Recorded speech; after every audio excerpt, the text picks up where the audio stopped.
Alright, today we're going to finish off this video series from the AVCA poll from August 16th of 2021 in the coaches rankings. And I'm pretty excited to be talking about the last 4 teams on this list because after this we actually get to be able to start watching some volleyball matches and actually be able to discuss if these AVC polls were correct. And hopefully as the season progresses we'll be able to keep talking about them so that we can actually figure out who could potentially win the championship this year in the college volleyball world. With that being said, guys, I hope that if you do like this content, that you please like and subscribe to this YouTube channel, as everything that we discuss here helps grow this channel so that we can be able to keep talking about the game of volleyball. And with that today, guys, let's start off with number 4, Washington. Washington last season, they pretty much made a huge push into the playoffs and could have potentially had made some noises in the playoffs if they had been able to keep that streak alive. But with that being said, they did have a successful season overall. They went 20-4 overall, and they went 17-3 in their conference. They lost one and won one against UCLA. They beat the University of Utah twice, won one and lost one to Oregon, beat USC twice, were able to beat Stanford twice, and then in the playoffs, they were able to beat Dayton, Louisville, and Pittsburgh in the playoffs before losing to Kentucky. And as we keep talking about, Kentucky then ended up winning the championship. So Washington had a pretty good run last season. And when they lost, they pretty much lost to the then potential champs from that season. For their starting lineup from last season, from their last match against Kentucky, virtually everyone's returning. Washington should have a decent season in the making if they're able to keep that roster together and be able to keep everyone healthy and be able to actually compete for this upcoming season. That being said, Washington does have a decently stacked schedule ahead of them, being able to compete with other top-ranked teams for the season, and could potentially help this team be able to show that they could do a deep playoff run again. Some key matches to look forward to. On August 28th, which they've already played, they had played Ohio State. Let us know in the comment section down below, guys, how that match went. And then they played Illinois on September 3rd. Let us know in the comment section down below how that match went too, as well, guys, if you are a fan of that team. They play Pepperdine on September 10th. And then when they get into their season, they play the University of Utah on September 22nd. And then they play UCLA on October 1st. And then later on October 31st in the season. They play USC on October 3rd. And later on in the season on October 29th. And then they play Oregon on October 14th and November 21st. They do play Stanford twice this season, and those matches are on October 24th and November 11th. Washington fans will most likely get to know their team very, very quickly this season and potentially have a deep understanding of if their team's going to make the playoffs or not. That being said, guys, I don't know how far Washington can get this year. I think the Sweet 16 would be considered a safe spot for them to potentially make and then maybe push for the Final 8. It just all depends on how they do during their season against their team. You got to remember, Washington is in the Pac-12, and the Pac-12 is one of the most competitive conferences besides, I think, the Big Ten as well. But the Pac-12 is really competitive when it comes to getting into the playoffs. And so Washington's going to have their hands full all season, especially being ranked so high as a Pac-12 school. And so keep an eye out for Washington this season, as Washington is having to pretty much prove that they deserve to be up here. And at the same time, hopefully they can make a big push into the playoffs. Now we get to talk about Kentucky at number 3. Now, this is interesting. Usually defending champs, in my opinion, tend to be 1 or 2. But I think Kentucky being number 3 is a little different this season. And I think the reason being is because I think a lot of teams think that Kentucky, it was potentially a one-time thing. And so this season, Kentucky gets to prove that last season wasn't a one-time storyline for them. That being said, last season, Kentucky went 24-1 overall, and they went 19-1 in their conference. They lost one and won one against the University of Florida. That was kind of like their big conference match in the season for any ranked team that they had played all season. And then in the playoffs, this is where the magic kicked in for Kentucky. They beat UNLV. They beat Western Kentucky University. They beat number 7 Purdue. They beat number 6 the University of Washington in the semifinals. And in the championship game, they beat number 4 Texas. Now, granted, this team did lose 3 of their starters from their last match against Texas, But if Kentucky's as good as I think they are, expect Kentucky to actually compete for this season. One of the reasons being is that their coach is really good at the defensive part of the game, potentially blocking mostly. And a lot of the women's game takes place back row defense style. And for the coach at Kentucky being able to be really good at getting his girls to understand blocking at the net, that's kind of going to be a huge factor for Kentucky going into the season, is can they repeat the magic of being able to be a good defensive-minded team on the front row when it comes to blocking, which I think that they can, because I'm not going to doubt this coach, because he was able to pull something magical after only competing against one ranked team all season. That being said, though, guys, some key matches to look forward to for the season for Kentucky. They do play a little bit more ranked teams this season, which will be good for Kentucky in the long run. And if they do really well, they could potentially put them in a better position come playoff time. Their key matches for this season are they play Western Kentucky. They already played them on August 19th, and that one ended as a tie. Then they play USC on September 4th, which I believe has already happened. Let us down in the comments section below, guys, how that match went. They then play Wisconsin on September 10th, and then they play Louisville on September 15th. They then play Stanford on September 19th, and then they don't play another ranked team until it's the University of Florida, which isn't until November 26th and 27th. Okay, Kentucky this season, I do not expect potentially for them to get ranked high enough into the playoffs, so they're going to have to prove again that last season wasn't a one-time magical season for them, because of how little ranked teams they play mostly, not do. So here's the thing with Kentucky in general, though. Kentucky, since they're not playing as many ranked teams, are going to have to prove really quickly when they do play against ranked teams that they can compete with the best of the best, which means there's hardly any room for error in between these matches that they have. That also being said, too, Kentucky is potentially like Pittsburgh, where Pittsburgh had to prove their worth the last few years and get better and better each season and then play more ranked teams as their season progressed. Kentucky is pretty much in the same boat there, having to prove themselves pretty much right now.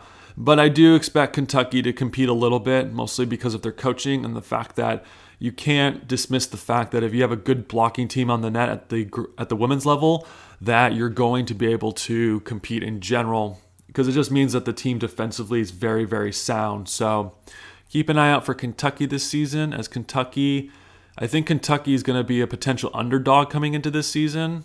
And I think Kentucky is totally fine with being the underdog all season. So keep an eye out for Kentucky. Wisconsin now is here at number 2. Wisconsin, I believe, has been itching to win a title for the last few seasons, ever since 2019 when they went to the finals and lost to Stanford in 3. I remember at the time Wisconsin was the much better passing team, but sadly Stanford was still able to pull off the W in the end to win the championship. So I expect Wisconsin to be competing hard this year to win it, and you'll see why as I explain in this section why. Last season, Wisconsin went 18-1 overall, and they went 15-0 in their conference.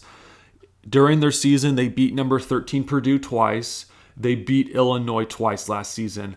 Then they were supposed to play number 5 Nebraska, but both of those matches were canceled. Then they had one match with number 5 Minnesota, but that was canceled. But then they were able to beat Minnesota on the second time that they were supposed to play them.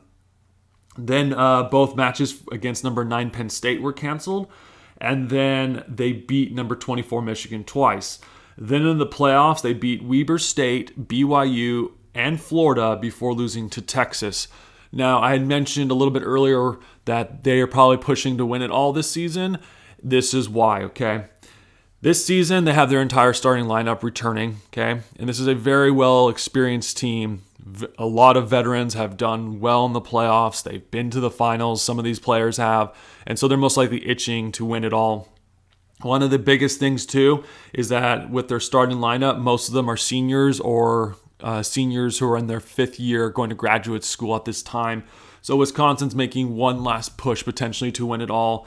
And the other thing, too, is that, like I said earlier, I believe after this season, if Wisconsin can't win it all this season, then next season when they play, they'll still be contenders potentially, but they might not be making deep runs into the playoffs for a little bit. It also depends on who they're able to recruit, who comes to the school, who improves in general, but this could potentially be one of the last times Wisconsin makes a deep push into the playoffs and could potentially go to the finals.